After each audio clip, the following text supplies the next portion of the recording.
श्री शिवाय नमस्तुभ्यम। हम सबको पता है कि आज है 17 अक्टूबर, यानी कि आज भी है शरद पूर्णिमा का बहुत ही विशेष दिन। आप कहोगे भैया 16 अक्टूबर को भी पूर्णिमा थी, आज भी है, तो जी हाँ, आज भी है शरद पूर्णिमा का बहुत ही विशेष दिन। और फैमिली को लेके, परिवार को लेके अगर चिंतित हो तो आज रात में चंद्र देवता के सामने आपको आटे का गोल दीपक अगर लगा दिया, यकीन मान लीजिए पूरा परिवार, पूरी फैमिली आपकी हमेशा खुश रहेगी। ठीक है ना। सबसे पहले बात करते हैं कि भैया 16 तारीख को हमने बहुत सारे उपाय को किया था, तो क्या 17 को भी कर सकते हैं? देखो, मैंने आपको बताया था कि जो लोग व्रत रहते हैं पूर्णिमा का, है ना, उन लोगों के लिए शरद पूर्णिमा कब है? 16 तारीख। जो लोग व्रत नहीं रहते पूर्णिमा का, उनके लिए पूर्णिमा 16 को भी है और पूर्णिमा 17 को भी है। 16 को क्यों, 17 को क्यों? 16 तारीख को जो पूर्णिमा थी वो रात को 8:40 पर स्टार्ट हुई थी और ये 17 तारीख को उदया तिथि में है। मतलब जिस टाइम पे सूर्य देवता निकल रहे हैं उस टाइम पे शरद पूर्णिमा रहेगी। इसका मतलब शरद पूर्णिमा कब भी है? 17 अक्टूबर को भी आपकी मनाई जाएगी। ठीक है ना, मेरी बात समझ में आ रही है? चलिए अब बात करते हैं इस उपाय की। सबसे पहले आपको लेना है आटा, है ना, घर में होगा आपके, तो आप आटा लेना और उस आटे में आपको, जैसे यहाँ पे देखो बहुत सारे आटे में गोल दीपक लगा है, आपको भी ऐसे ही गोल दीपक लगाना। लेकिन बहुत सारे आपको दीपक नहीं लेने, सिर्फ आपको एक दीपक लेना है और उसमें गोल बत्ती का दिया लगाना। ठीक है ना। अब इस दीपक को उठाना, थोड़ा सा अनाज का दाना लेना। अगर आपको गेहूं मिल जाए तो बहुत अच्छी बात है। अब गेहूं नहीं मिल पाता है तो कोई सा भी अनाज का दाना ले सकते हो, कोई इशू नहीं है, कोई दिक्कत नहीं है। उस अनाज के दाने को लेके, दीपक को लेके चंद्र देवता की रोशनी में जाना। देखो, जितनी रोशनी आज यानी कि 16 अक्टूबर को आपको दिखी थी ना, उतनी ही रोशनी आपको आज 17 अक्टूबर को भी देखने को मिलेगी, है ना, क्योंकि शरद पूर्णिमा का दिन कल भी था और आज भी है ना। क्या करना है, जो भी आप लोगों ने लिया हो, मतलब अनाज के दाने में गेहूं लिया हो, चावल लिया हो, बाजरा लिया हो, जो भी लिया हो, उसको ले जाके जाएंगे और कहाँ पे रखेंगे? चंद्र देवता की रोशनी में। नीचे रखने के बाद में जो मैंने आपको आटे का गोल दीपक दिखाया, उस गोल दीपक को आपको कहाँ पे रखना है? उसी चावल गेहूं जो अनाज का दाना था उसके ऊपर रखेंगे। आज भी है कौन सा दिन? शरद पूर्णिमा।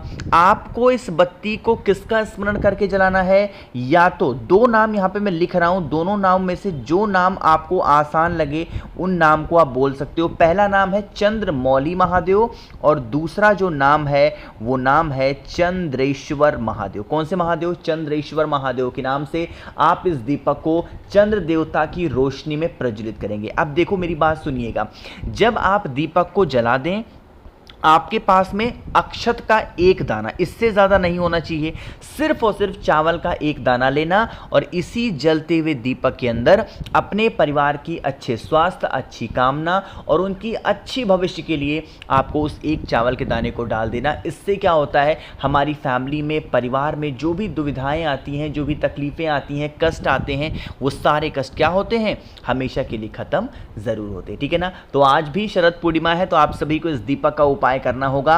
आगे बढ़ते हैं अब इस वीडियो के हम लोग अपने दूसरे उपाय की तरफ, और ये आपको करना है इस तरीके से, पान के पत्ते के साथ में। अगर आपके घर में पान का पत्ता हो तब तो ले सकते हो, पान का पत्ता नहीं है तो आपके घर में जो भी गमला हो, जो भी पेड़ पौधे लगे हों, उसकी कोई भी एक पत्ती ले लो। ठीक है ना। सिर्फ तुलसी माता की पत्ती छोड़ करके जो भी वृक्ष, जो भी पत्तियां आपके घर में लगी हैं, कोई भी एक पत्ता ले लो। ठीक है ना। अब बात करते हैं, भैया ले तो लेंगे हम, लेकिन इसके बेनिफिट क्या होंगे, फायदे? अगर आपके घर में धन संपदा नहीं है, माँ लक्ष्मी का वास घर में नहीं है, पैसों को लेके बहुत परेशान रहते हो, तो आप इस उपाय को करेंगे। क्या करना है, जैसे ये आपको क्या दिख रहा है, पान का पत्ता दिख रहा है, इस पान के पत्ते के ऊपर आपको क्या करना है? शहद लगाना। ठीक है ना। लेकिन जो शहद लगाओगे उसको बस एक ही जगह नहीं लगाना, आपको अलग अलग जगहों पे कुछ बिंदियां, 4-5 बिंदियां शहद की, जैसे मैं लगा रहा हूं, आपको भी इसी तरीके से लगानी है। फिर इस पत्ते को उठाना और वही काम करना है, चंद्र देवता की रोशनी में उस पत्ती को लेकर के आएंगे और चुपचाप रख देना। कब रखोगे? पूरी रात आपको गुरुवार की रात में रख देना है ना। अगले दिन जब आप सुबह सो करके उठोगे तो फिर इस पत्ती को, जो भी लिया हो आपने, आम का पत्ता लिया हो, पान का पत्ता लिया हो या फिर जो भी पत्ता लिया हो, उस पत्ते को उठाना और वही शहद लगा हुआ पत्ता एक तांबे के लोटे में जल भर के महादेव की शिवलिंग के पास पहुंचना और उस पत्ते को महादेव की शिवलिंग के ऊपर चिपकाएंगे। जब यहां पे चिपकाएंगे, पत्ते का हम कोई भी उपाय करते हैं, मैंने आपको एक नाम बताया था महादेव का और वो नाम है कल्याणेश्वर महादेव। कौन से महादेव? कल्याणेश्वर महादेव के नाम से उस पत्ते को चिपकाएंगे और फिर जो आपके पास में तांबे के लोटे में जल है वो महादेव के शिवलिंग के ऊपर समर्पित कर देना। यकीन मान लीजिए अगर इस उपाय को आप कर देते हैं, जो तकलीफें, जो प्रॉब्लम्स आपकी चल रही होंगी ना लाइफ की, वो सारी खत्म होंगी। खासकर धन संपदा से रिलेटेड जो प्रॉब्लम्स होंगी वो सारी समस्या खत्म जरूर हो जाएगी। ठीक है ना, करके जरूर देखिएगा।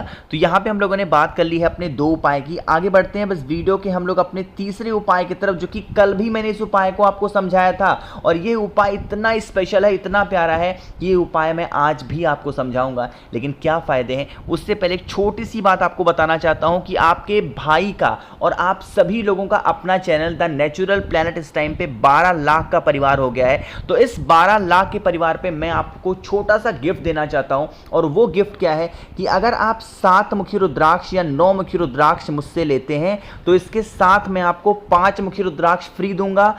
प्लस कार्तिक महीना स्टार्ट हो रहा है तो कमल गट्टे की माला मां लक्ष्मी के लिए आपको मैं फ्री में दूंगा, जिसमें 108 कमल गट्टे होंगे, वो फ्री मिलेंगे। प्लस आपको इसके साथ 6 मुखी रुद्राक्ष फ्री मिलेगा और प्लस इसके साथ में आपको मिलेगा महादेव का प्रिय भस्म। ये सारी चीजें आपको फ्री मिलेंगी। प्लस आपको डिलीवरी चार्ज भी नहीं देना है। तो अगर इन सभी चीजों को आपको लेना है, मुझे मैसेज कर सकते हैं 9005643345, ये मेरा व्हाट्सएप नंबर है, मैसेज जरूर करेंगे। ठीक है ना। अब हम लोग बात करते हैं इस उपाय की। जैसे सबसे पहले बात कर लेते हैं, कमल गट्टा हमको दिख गया, इसका मतलब क्या है कि अगर आप पे घर में पैसों की किल्लत रहती है, माँ लक्ष्मी का वास नहीं है घर में, आप मात्र एक कमल गट्टा ले लो, सिर्फ एक कमल गट्टा लो। जो भी कर्ज वगैरह होंगे घर के ना, वो सारे खत्म होंगे। उस कमल गट्टे के साथ में एक आपको तांबे का लोटा लेना है, उसके अंदर जल भरिएगा और उसी जल के अंदर आपको एक कमल गट्टा डालना है। ठीक है ना। कमल गट्टा क्या करेंगे, जल के अंदर डाल देना और इसको लेकर के कहां पे जाएंगे, शरद पूर्णिमा की रात में चंद्र देवता की रोशनी। अगर आपको याद होगा ये उपाय मैंने कल बताया था, आपको एक बार रिवाइंड करा रहा हूं और बहुत आसान सा, धन संपदा का इससे आसान, इससे बड़ा उपाय नहीं हो सकता। ठीक है ना। उस कलश को चंद्र देवता की रोशनी में लेकर के आएंगे और वहां पे रख देना। ठीक है ना। कम से कम आधे घंटे यानी कि 30 मिनट तक तो उस कमल गट्टे का जो जल होगा वो चंद्र देवता की रोशनी में रखे रहने देंगे। आपको फिर थोड़ी देर के बाद में इस कलश को उठाना होगा और आपके घर में, पता है, कहीं बाहर नहीं जाना आपको कि कहीं बाहर जाके कुछ काम करना, नहीं, आपके घर में जो महादेव का शिवलिंग हो वहां पर आएंगे और पूरा का पूरा वही कमल गट्टे का जल महादेव के शिवलिंग के ऊपर समर्पित कर देंगे। ठीक है ना। देखो ये उपाय मेरा दोबारा बताने का क्या पर्पस था, एक छोटा सा डाउट आप लोग को और था कि भैया हम कोई भी उपाय करते हैं तो जो कमल गट्टा हम यूज करते हैं उसको बार बार हम रखते जाते हैं अपनी तिजोरी के अंदर, तो ऐसे में तो बहुत सारे कमल गट्टे हो गए हैं, तो हम क्या करेंगे, देखो, तो अगर आपके पास में कमल गट्टे पुराने रखे हैं आपकी तिजोरी में, तो वही कमल गट्टा आप उठा करके उपाय कर लिया करो और फिर वही कमल गट्टा उठा करके अपने घर की तिजोरी में रख दो। बार बार नए कमल गट्टे को लेने की कोई जरूरत नहीं है। ठीक है ना। क्योंकि आपको रखना है तो ऐसे रखते जाओगे, उपाय करते जाओगे तो भर जाएगी आप अलमारी आपकी। ऐसे आपकी अलमारी में जो पहले से आपने कोई भी उपाय करके कमल गट्टा रखा हो, उसी का इस्तेमाल आप बार बार कोई भी उपाय करने में कर लिया करो। ठीक है ना। चलो, तो यहां पे बात आ गई समझ में।